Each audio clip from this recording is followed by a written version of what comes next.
మచ్చరితము శివుని వనవిహారాది వృత్తాంతము.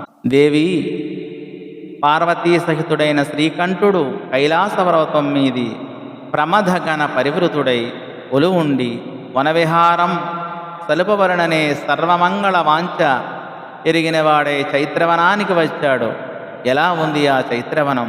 మన్మధుని చైత్ర రథం వలె ఉంది. చిలుకలు, గోరువంకలు, నెమళ్ళు, కోయిలల కలకలరావాలే ఘంటానాదాలుగా, దట్టమైన మామి తెగుళ్లే చంద్రకావి రంగు ధ్వజములుగా, వివిధ రంగుల పువ్వులే చిత్రపటాలుగా, తీగ ఉయ్యాలలెక్కి ఊగే దేవకాంతల మెరుపు చెక్కిళ్ళే అద్దాలుగా, మొల్లల జల్లులే ముత్యాల జల్లులుగా, చైత్రవనం చైత్రరథం వలనే మహా మనోహరంగా ఉంది. హృదయాహ్లాదకరంగా ఉన్న వసంత ఋతుశోభను మాటిమాటికి మెచ్చుకున్న ఆ ఆది దంపతులు అచ్చటి గిరికందరాలలోనూ చంద్రగిరి చంద్రకాంత శిలా వితర్ధికల మీద, చిగురాకు పానుపుల మీద, లతా నికుంజములయందు కొంత తడువు విహరించారు.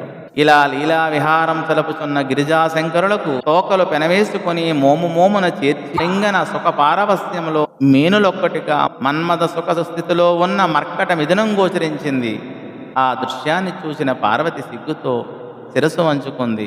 ఆమె మనోగత అభిప్రాయాన్ని ఎరిగిన ఈశ్వరుడు ఆమె కోరికను సఫలీకృతం చేశాడు.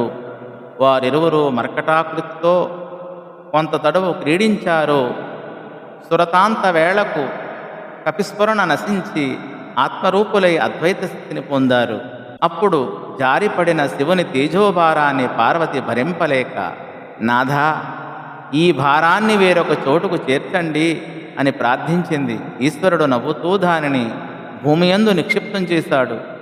దారుని దానిని 10,000 సంవత్సరాలు మోసి ఇక భరింపలేక, ఈశ్వరా, సప్తకుల పర్వతాలను, సప్త సముద్రాలను, సప్త ద్వీపాలను అవలీలగా మోస్తున్న నేను మీ తేజస్సును భరించలేకపోతున్నాను. వాటికంటే బరువుగా ఉంది. దీనిని ఇంకెక్కడైనా నిలపండి అని వేడగా దానిని అగ్నియందు నిక్షిప్తం చేశాడు ఈశ్వరుడు.